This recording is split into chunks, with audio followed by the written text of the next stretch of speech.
प्रश्नोत्तरी। गुरुदेव नमोस्तु। कहा जाता है कि एक कंडा जलाने पर 7 गांव जलाने के बराबर पाप लगता है। इसमें कितनी सत्यता है? ऐसा तो हमने कहीं देखा नहीं है, सुना नहीं, ये तो पता नहीं, पंडितों की बातें हैं, कहीं किसी ने लिख दिया हो या कभी कोई ऐसे गोबर के लिए सदा सूखा हुआ गोबर हो। गाय के गोबर को जैन शास्त्रों में भी इतना अशुद्ध नहीं माना कि अस्पर्श हो। हम लोगों को गोबर, सूखे गोबर से हाथ धोने के लिए भी कहा गया है। कंडे की राख को भी उपयोग करने के लिए कहा गया है। केशवंश आदि के लिए कंडे की राख करते, कंडे की राख ही लेते, तो ऐसी बात नहीं है। हाँ, गीला गोबर जो है उनमें जरूर जीवों की उत्पत्ति रहती है। यदि सूखे कंडे आदि के संबंध में शास्त्रों में हमें कोई प्राचीन शास्त्रों में ऐसा नहीं मिला, बाद में कोई क्रिया रूप में कोई वर्णन हो तो बात अलग है। और हमेशा से कंडे का उपयोग होता रहा। और राजस्थान की बाटियां और बाफले कहाँ गएंगे? बिना कंडे के तो राजस्थान के भोजन के ही मजा है ही नहीं। गुरुदेव नमोस्तु। तीर्थ क्षेत्रों पर लोग पिकनिक मनाने जाते हैं, ये क्या उचित है? जितना बड़ा क्षेत्र बनाओगे 10% साइड इफेक्ट तो है। संसार में पुण्यात्माओं को रोक लगाई जा सकती है, पापियों को नहीं। साधुओं को रोका जा सकता है, डाकुओं को नहीं। साधुओं के लिए तो कह दो महाराज यहाँ मत जाना, चले जाएंगे, और डाकू को से कह दोगे तो वो डाकू रास्ते से आएगा ही नहीं। और दूसरा, जब कोई आकर्षण का केंद्र बनता है, अच्छा क्षेत्र बनता है, तो उसे लोग चोरी गरीब के यहाँ करेंगे कि सेठ के यहाँ? कोई नियत काली कलूटी नारी पर बिगाड़ेंगे कि सुंदर नारी पर? जल्दी बोलते जाओ। कोई रूपसी नारी है, उसी का अपहरण होगा कि कोई कानी कलोटी लूली लकड़ी का होगा? स्वाभाविक। जो सुंदर वस्तु है उसी का लोग अपहरण करेंगे, उसी को देखकर अपनी नियत खराब करेंगे। जिसके जेब में पैसा है उसी को लूटने का भाव करेंगे। तो जब कोई अच्छी चीज बनती है तो अच्छे लोग ही उसका उपयोग नहीं करते, पापी लोगों की पहले दृष्टि जाती है। आपने जहां भी देखा होगा, कोई भी अच्छी चीज का निर्माण होता है, पापी लोग उसका पहले उपयोग करते हैं। कोई अच्छा साधु का भेष है जिस पर सबको विश्वास है, डाकू दूसरों को ठगने के लिए फिर किसका उपयोग करेगा? बोलो, उसी भेष का, क्योंकि उस पर सबके ऊपर विश्वास है। धार्मिक स्थान है, उसका सबसे ज्यादा लोग पाप के लिए प्रयोग करते, क्योंकि उन्हें मालूम है कि यहाँ सब लोग क्या समझेंगे कि धर्मात्मा होगा तभी पहाड़ पर जा रहा है, और उनके बीच में पापात्मा जाते। तो ये साइड इफेक्ट तो सारी दुनिया में कहीं भी मैंने खूब देख लिया। बस इतना है कि सावधानी रखना, चौकीदार रखो, अपनी व्यवस्था करो। अरे भाई, तुम एक बेटा बिटिया के बाप होकर के और एक बेटा बिटिया को नहीं संभाल पाते, वो छुप करके पता नहीं क्या कर लेती है और किसके साथ भाग जाती है, जो एक बेटा और एक बिटिया थी। आज कितने बेटा बिटिया है? एक मान लो, 2 मान लो, 4 मान लो। एक बाग पूरा परिवार एक बेटा बिटिया को नहीं संभाल पाया। कितने बेटा बिटिया भग रहे हैं, कितने बेटा बिटिया गर्भ कर रहे हैं। तब क्या करना चाहिए? बेटा बिटिया पैदा करना बंद करना चाहिए। आज आप लोगों की निगरानी में आपको कितने बेटा बिटियों को देखना है? अपनों को, आप है ना समाज, उसके बीच में भी बेटा बिटिया भाग रहे हैं कि नहीं? बोलो, बेटा बिटिया गलत संबंध बना रहे हैं कि नहीं बन रहे? स्त्री पुरुष आपके पति पत्नी होकर के भी एक दूसरे की पूरी चौकीदारी है, फिर भी स्त्री और पुरुषों के बीच में गलत संबंध हो रहे हैं कि नहीं? दोनों एक दूसरे के लिए ड्यूटी पर हो, दोनों एक दूसरे पर निगरानी पर हो, फिर भी पुरुष स्त्री की आंख चुरा करके दूसरों के साथ गलत संबंध बना लेता है कि नहीं? बोलो, स्त्री जैसी चौकीदारनी पुरुष के लिए कौन मिलेगी? बोलते जाओ जल्दी। हाँ में हाँ। पुलिस फिर भी ड्यूटी से चूक सकती है। सबसे ज्यादा 24 घंटे निगरानी कौन रखती है आप पर? जल्दी बोलते जाओ ना। स्त्री रखती है, उसको भी चकमा दे देते हैं कई लोग के नहीं। बोलो, स्त्री को आप 24 घंटे निगरानी में रखते हैं। कितनी स्त्रियां हैं जो व्यभिचार करते हुए पाई जाती है? पुरुष निगरानी में है कि नहीं? एक पुरुष स्त्री को नहीं रोक पाया, एक घर में रहते हुए एक स्त्री अपने पुरुष को नहीं रोक पाई। एक माँ बाप के पास 2 बेटे संभालना थे, बिटिया संभालना थे, उस बेटे को नहीं रोक पाए। बेटा छोरी को लेके भाग गया, उन्हें पता ही नहीं चला। बेटा ने कहा पापा मेरा तो 10 साल से संबंध। बेटा क्या कह रहा है? बताओ, 10 साल से संबंध बनाया है छोरा और बाप को पता नहीं है। कितना बड़ा घर है? बोलो ना, कितना बड़ा घर है? 100 फुट का, 200 फुट का।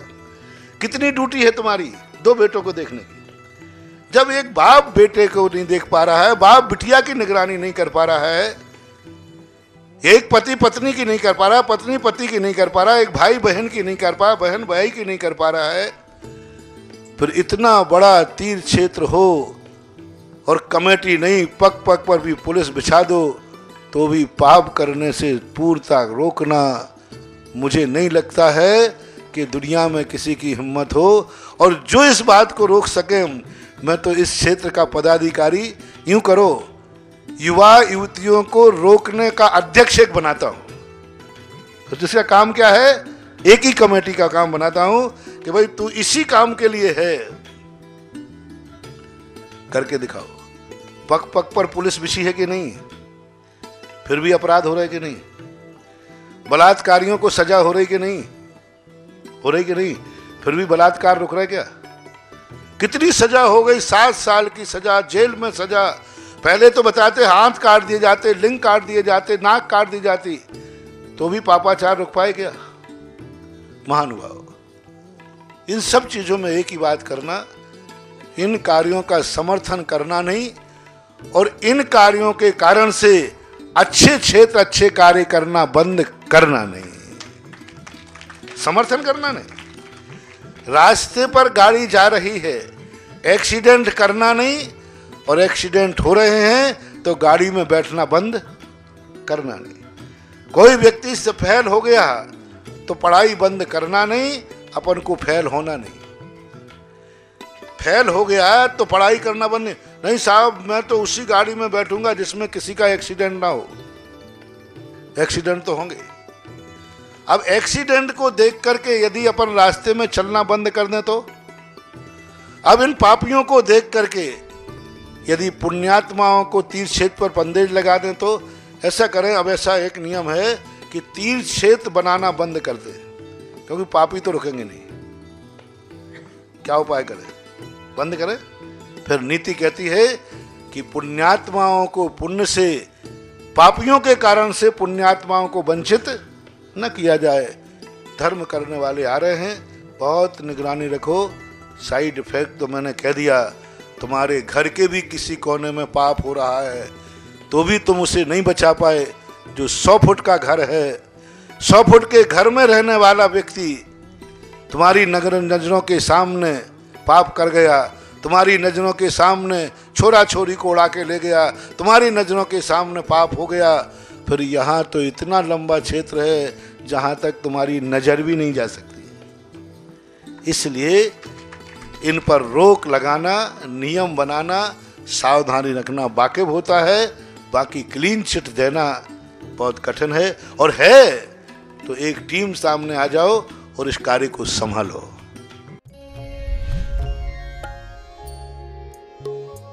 गुरुदेव नमोस्तु। शनि अमावस्या किस प्रकार मनाई जानी चाहिए?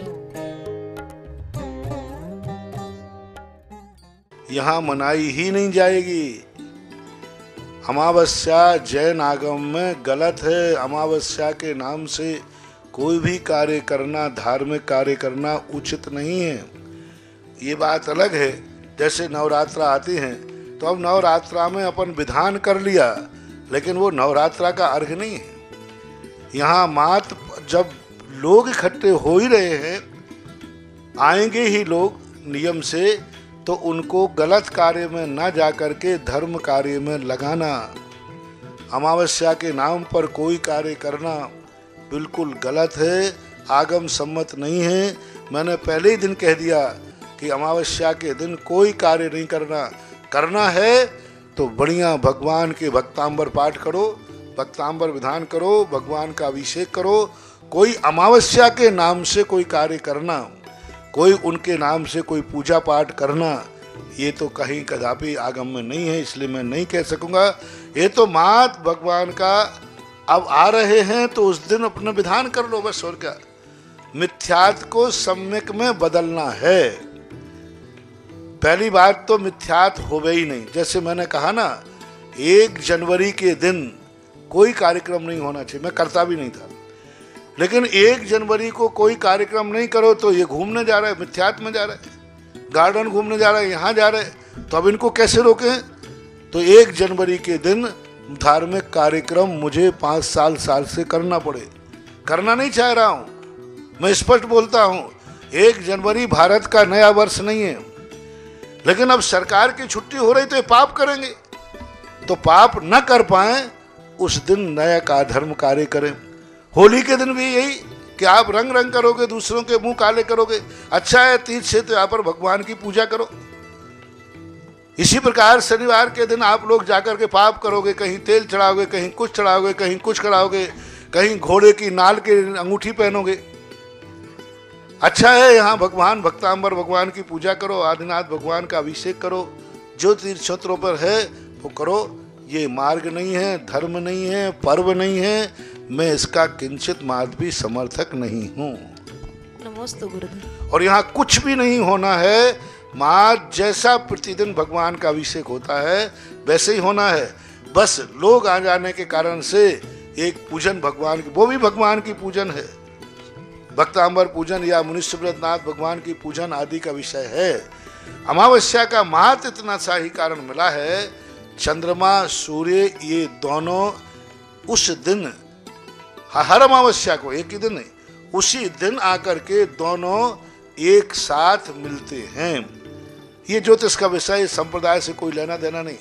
सूर्य और चंद्रमा यानी 2 महाशक्तियां दिन भर के पूरे दिन भर सुबह से लेकर शाम तक सूर्य चंद्रमा आकाश में रहते हैं, रात्रि में नहीं रहते। सूर्य और चंद्रमा दोनों पूरे दिन सुबह से लेकर के दिन अस्त तक दोनों आकाश में रहते हैं, यानी 2 महाशक्तियां एक साथ आकर के आकाश मिलती। बस इससे ज्यादा और कोई भी अभी ऐसा कोई संप्रदाय निरपेक्ष कोई उदाहरण नहीं मिला। इसलिए अमावस्या कोई पर्व नहीं है, कोई नहीं है, इसके लिए नहीं। बस आपको मिथ्यात्व में न पड़ जाए, इसलिए उस दिन धर्म पूजन करो, पाठ करो। कई बार क्या होता है कि व्यक्ति से कहते हैं कि ये छोड़ना है तो ये ले ले, वो कहता है मुझे पहले इसके बदले में दो। गृहस्थ की आदत है, अशुभ उपयोग जब छोड़ूंगा जब पहले शुभ उपयोग में लगाओ। तो कहते भैया ये छोड़ दो, ये ग्रहण कर लो। बस इतनी सी बात है और कोई कार्यक्रम नहीं है। आप तो ये मानो उस दिन किसी भगवान का कल्याणक भी है, अनंतनाथ भगवान, अनंतनाथ भगवान का मोक्ष कल्याणक है 17 तारीख को, तो अनंतनाथ का मोक्ष कल्याणक मनाओ। मैंने स्पष्ट कह दिया, कोई पंपलेट नहीं निकालोगे यहाँ से। इन्होंने कहा महाराज पंपलेट निकालें, मैंने कहा नहीं। व्हाट्सएप डालें, नहीं। मैंने कहा शनि अमावस्या शब्द कहीं भी प्रयोग नहीं करना, ना तो पंपलेट में ना व्हाट्सएप में। आप तो 17 तारीख को हम ये कार्यक्रम कर रहे हैं, बस अमावस्या के उपलक्ष्य में कर रहे हैं। डाल तो नहीं दिया व्हाट्सएप में? नहीं। हाँ नाम शनि अमावस्या के नाम से कोई भी शब्द का प्रयोग किसी भी व्हाट्सएप में, किसी भी पंपलेट में और किसी भी, और उस दिन बोला वो उसके लिए अनुष्ठान भी नहीं है। महत्व तो एक पब्लिक का रूप, पब्लिक जब अपन देखते ना भाई किस दिन कार्यक्रम करे, इस दिन छुट्टी है, इस दिन पब्लिक ज्यादा आएगी, तो उसके धर्म ध्यान के लिए किया गया है, बाकी बिल्कुल नहीं। मैंने खुला बोल दिया, मैं इसका समर्थक नहीं हूँ। गुरुदेव नमोस्तु। आजकल धर्म के नाम पर लोग खूब दान दे रहे हैं। यदि कोई दान की बोली लेकर दान ना दे तो उसको क्या दोष लगेगा? लोगों को पता नहीं क्यों लग रहा धन की वर्षा हो रही है। मैं तो ये लग रहा है कि धर्म की वर्षा हो रही है। सावन के आंधळे को हरा ही हरा दिखे, है संसारी प्राणी को धन ही धन दिखे और मुझे धर्म ही धर्म दिखे। क्योंकि हमारे यहाँ तो दान को क्या कहा, धर्म कहा है। तो मैं तो ये कह रहा हूँ 2 महीने से धर्म ही धर्म बरस रहा है और दान देने वाला धन नहीं दे रहा है, वो तो धर्म कमा रहा है। मैं तो कभी किसी ने आज तक 1 रुपया नहीं दिया यहाँ ज्ञानोदय में, कभी बोली ही नहीं बोली, धन की तो बोली ही नहीं, धर्म की बोली जरूर। लोगों ने धन खूब कमा रहे। 2 महीने से देख रहे हैं इतने इतने पापी अपना पाप धोकर गंगा नहा रहे हैं कि सब पावन हो रहे हैं। मैंने 7 दिन देखा ऐसे ऐसे पापियों ने अपने पाप धो लिए, ऐसे ऐसे पापियों ने पाप धो लिए और अपने तुम सी कलमस गणोन्मत। मैं तो पूज्यवर आचार्यों की वाणी है, उन्होंने स्पष्ट लिखा कि जो अभिषेक कर रहा है वो दान नहीं दे रहा, धन नहीं बरसा रहा है, वो अपने पापों को धो रहा है। इसलिए ये धन नहीं बरस रहा है। एक व्यक्ति ने कहा महाराज आप तो बक के कुबेर हो। मैंने कही खबरदार जवान सवाल के मोल, कुबेर लगता कहाँ है मेरे सामने, लोग लगता कहाँ, मुनि को कुबेर की बात कर रहे हो। अरे कुबेर तो धूल भी नहीं है, असंयमी कहीं का कुबेर। मुनि पद के सामने कुबेर तो मुनि के चरणों की धूल ही बन जाए तो बहुत बड़ी धूल है। मैं तो धर्म की वर्षा कराता हूं और हमारे जो दानी लोग हैं ये दिन प्रतिदिन धर्म कमा रहे हैं, धर्म की वर्षा कर रहे हैं। और धर्म की वर्षा तो ऐसी सदा होती रहना। ना धन कभी बरसता है, धन जहां बरसता है वहां पाप उगता है और धर्म जहां बरसता है वहां अमृत उगता है और पुण्य उगता है। इसलिए 2 महीने से धर्म की वर्षा हो रही है। दान धर्म है, आवश्यक है श्रावक का। कितने लोगों ने अपने पापों को, ये धन सब पापों में जाता, पाप है, पाप से कमाया है और पाप में जाता। ये कहो इतना चमत्कार हो रहा है कि धन पाप से कमाता है, धन पाप है और ज्ञानोदय में आकर के वो पाप पुण्य हो जाता है। 2 महीने से ज्ञानोदय चमत्कारों की पर्याय बन गया। 2 महीने से यहाँ ऐसे अतिशय हो रहे हैं कि पाप पुण्य में बदल रहा है। ये चमत्कार नहीं तो क्या, चमत्कार किसे बोलते हैं? रात में दिन हो जाए। जो पाप है आगम में कहा, और जैसे ही ज्ञानोदय तीर्थ क्षेत्र में आता है वो धन रूपी पाप वो पुण्य में बदल जाता है। कितना बड़ा चमत्कार हो रहा है। पाप को पुण्य में बदलने की दुकान, पाप में पुण्य को पुण्य में बदल, पाप को पुण्य में बदलने की प्रोसेस फैक्ट्री इस समय ज्ञानोदय में खुली हुई है।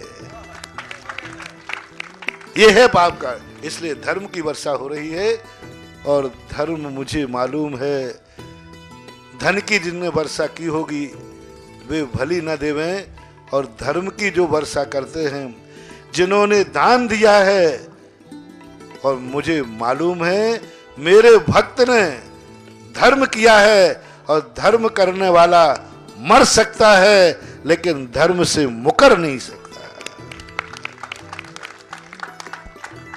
धर्म करा और धन जिनने दिया होगा उनका मुझे चाहिए नहीं, वे अभी ले जाएं वापस तो अच्छा है। जिन्होंने धन दिया है उनका धन ज्ञानोदय में नहीं लगेगा, और जिन्होंने दान रूपी धर्म दिया है उसका एक एक पाई यहां लगे बिना नहीं रहेगा। इसलिए मैं तो अपने भक्तों की बात कहता हूं, ये कभी धन नहीं देते हैं, ये धर्म कमाते हैं।